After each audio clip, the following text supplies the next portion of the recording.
JS 장기투자.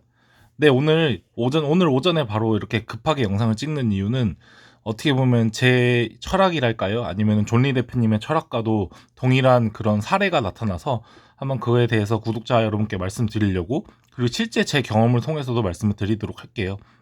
그래서 오늘 찍게 된 이유는 지금 이렇게 기사에 나오는 것처럼 트럼프 대통령이 오늘 3월 14일 오전 5시에 미국은 이제 국가 비상사태를 선포했고요. 500억 달러를 활용해서 뭐 이렇게 주식시장이라든지 증권시장, 그리고 방역체계 뭐 이런 식으로 많은 이제 지원을 하겠다. 국가 이거는 비상사태라고 선포를 하고 이제 모든 총력을 이제 도입하겠다, 이런 걸 발표한 거예요. 그래서 그에 따라서 미국 주가도 정말 많이 올랐어요. 근데 뭐 그거는 이제 뒤에서 제가 설명드리도록 하고요. 제가 말씀드리고 싶은 거는 제가 제목에 적은 것처럼 마켓 타이밍, 주가가 이제 언제까지 떨어질지 이런 거를 맞추려 하면은 안 된다는 거예요.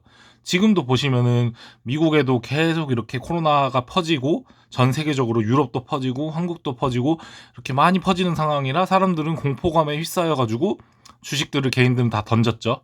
어제 같은 경우만 해도 한국에서 어제 오전에는 1600까지 코스피가 깨지면서 거의 3년 내 최저가가 됐지만 바로 이제 공매도 금지와 같은 그런 조치가 나올 것 같다는 이렇게 소문이 돌면서 다시 또 바로 좀 어느 정도 다시 올라갔죠. 네. 그것처럼 마켓 타이밍, 이 주가를 맞추려 하면은 결국은 사지도 못하고 이거는 뭐 그냥 계속 지켜만 보고 있는 거예요. 관망만 하게 되는 거예요. 예를 들어서 제 친구 같은 경우도 사례 들으면 마찬가지예요. 저희가 어떻게 보면 제가 이렇게 유튜브로 찍고 이러니까 제 친한 친구들한테 정보를 많이 알려주긴 하거든요. 물론 제가 그 친구들한테 뭐 강요를 한다거나 뭐 이거는 무조건이다 이렇게까지 말을 하지 않아요. 그러니까 당연히 친구가 하지 않았겠죠. 제가 만약에 무조건 사라 이랬으면 했을 수도 있지만, 그거는 이제 만약에 혹시나 잘못됐을 경우에 저에게도 엄청나게 스트레스 받기 때문에 저는 무조건은 하지 않는데, 그 친구하고도 얘기를 했었어요. 첨보라는 회사가 5만 보, 5만 원 중반대가 됐을 때 본인은 사겠다, 그렇게 얘기를 했어요. 저는 이제 6만 원 거의 이제 중반 깨졌을 때부터 들어갔잖아요. 분할 매수로 한 주씩. 근데 그 친구한테 말을 해주니까 그 친구는 5만 보 중반이 오면은 자기는 구매하겠다, 이런 거예요.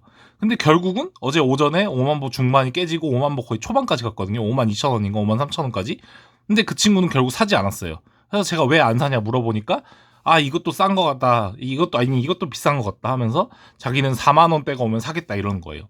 근데 결론은 어떻게 됐죠? 바로 오후에 회복하고 5만 8천 원, 5만 9천 원까지 올라갔죠. 이걸 보시는 것처럼 개인 투자자 뭐 누구든지 이 주가가 어느 정도까지 떨어지고 어디가 바닥인지 어떻게 알 수 있을까요? 그 유명한 워렌 버핏도 주가 하락을 그렇게 언제까지 떨어지는지 몰라서 지난주에 뭐 항공주를 사도 엄청나게 큰 손해를 보고 있고, 이런 엄청나게 투자의 현인이라는 분들도 마켓 타이밍, 주가의 그 바닥을 찾지 못해서 실패하는 마당에 왜 저희 같은 이런 개미들이 자꾸 그 마켓 타이밍, 가격을 맞추려고 하는지 저는 이해를 못 하겠어요. 분할 매수 들어가면은 이런 좋은 기회를 정말 많이 활용할 수 있는 건데, 그렇게 계속 마켓 타이밍만 보다가 못 들어가고 놓치게 되는 거예요.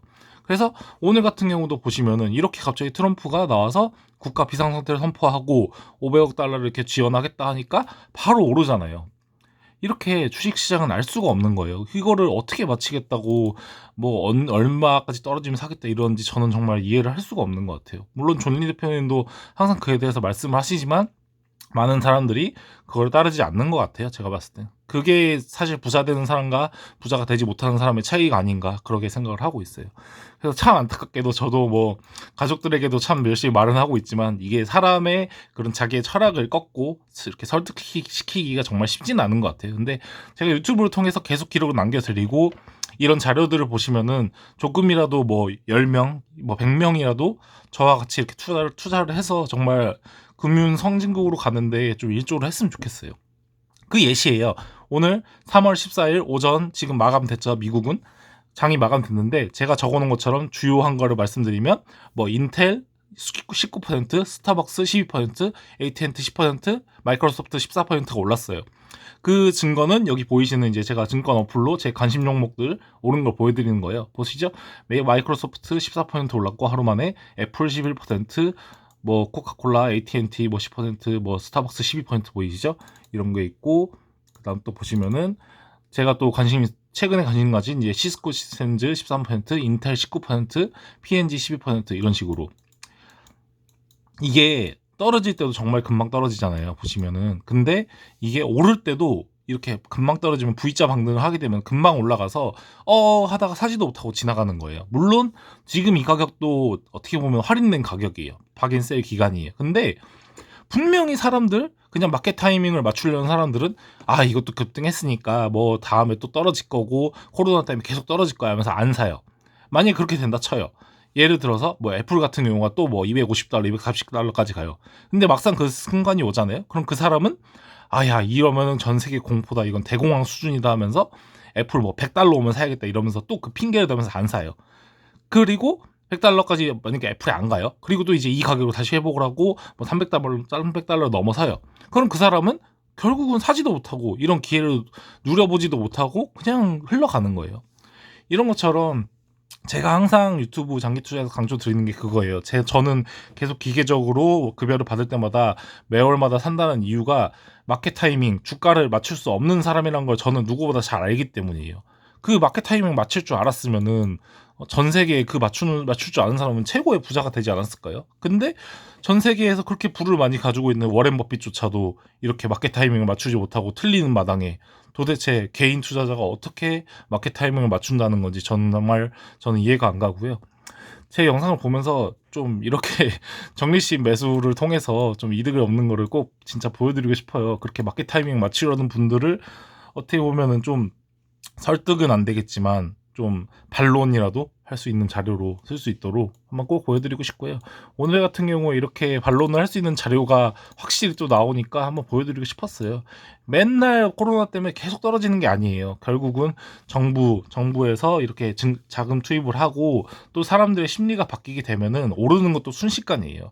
그러니까 제발 걱정하지 마시고 매월 장기 투자하실 분들은 꾸준히 똑같은 금액으로 자기가 유망하다 생각되는 회사에 투자를 하면은 그게 참 좋은 것 같아요.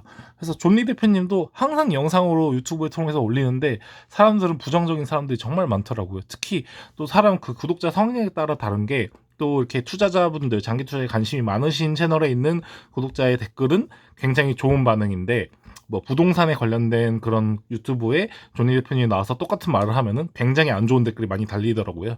그래서 그걸 보면서 되게 존니 대표님이 안타깝다는 마음이 들었어요. 좀 존니 대표님도 뭐 물론 이제 메리츠 펀드를 팔기 위해서 그렇게 열심히 하는 것도 있겠지만 제가 느끼기에는 사실 한국 그 금융시장에 대한 어떻게 보면 안타까움에 말씀하시는 것 같은 게 저는 느껴지거든요. 그걸 통해서 정말 저도 이렇게 유튜브를 하게 된 거고, 제 실제 어떻게 보면은 저도 어떻게 제가 투자를 하고 이렇게 손해를 보거나 이득을 보거나 어쨌든 이렇게 알리는 게 참 쉬운 일은 아닌 건데, 제가 공유 드리는 거는 뭐 자랑하기 위해서 뭐 그렇게 하는 거, 뭐 수익을 내기 위해서, 그것보다는 저는 정말로 제 투자 방식이 옳다는 걸 한번 증명해 보이고 싶고, 그래서 이런 식으로 유튜브를 찍고 있는 거예요. 근데 이렇게 오늘같이 마켓 타이밍을 맞추려고 계속 안 들어가다가 결국은 이렇게 올라서 이렇게 기회를 누리지 못하는 그런 현상들을 보면서 굉장히 안타깝다는 생각이 들어서 영상을 찍게 되었어요. 그래서 아마 이제 미국이 이렇게까지 할 정도면 한국도 또 다른 추가 조치를 할 거예요. 뭐 지금 나온 얘기로는 뭐 한국은행 금리 인하는 뭐 거의 뭐 분명히 나올 얘기일 거고, 또 다른 대책들을 해야겠죠. 어쨌든 총선도 앞두고 있기 때문에 계속 코스피가 뭐 1700, 1800, 1600 이 수준에 있기를 원하지 않을 거예요. 분명히 모든 정치가들이나 뭐 대통령도 마찬가지고요. 그래서 이거는 제가 봤을 때는 조만간 금방 회복될 거라고 저는 보고 있고요. 물론 코로나 이 자체가 워낙 이제 강한 바이러스가 돼가지고 좀 그거에 대한 해결책이 언제 나오나 걱정이 되긴 하는데, 어쨌든 자본주의 시장은 계속돼서 성장할 거라고 믿고 저처럼 구매하는 게 좋지 않나 그런 생각을 하고 있네요. 네. 그리고 유튜브를 통해서 이제 제가 이렇게 기록을 많이 남기려고는 하는데 이게 직장 다니면서 하는 게 쉽지는 않은 것 같아요. 근데 물론 저는 그래도 편집이나 이런 거에 시간을 들이지 않기 때문에 이런 식으로 갑자기 생각이 나면 찍을 수 있고 이런 장점이 있는데, 뭐 다른 유튜버분들처럼 좀 체계적으로 편집을 하지 못해서 좀 아쉬운 점이 있는데, 좀 최근에는 이제 많은 분들의 도움을 받아서 한번 편집도 도전을 해보려고 하고 있어요. 근데 정말 유튜버분들이 대단하신 게 그 영상 찍는 시간보다 사실은 편집하는 시간이 장난이 아니게 많이 걸리는 것 같더라고요. 그래서 저도 조금씩 배워가면서 아니면 다른 친구들에게 도움을 받거나 가족에게 도움을 받으면서 조금 더 퀄리티 있는 영상을 제공해 드리기 위해서 노력을 할 거고요. 그 노력도 같이 함께 지켜봐 주시면 정말 감사하겠습니다. 네, 긴 시간 동안 영상 시청해 주셔서 정말 감사합니다.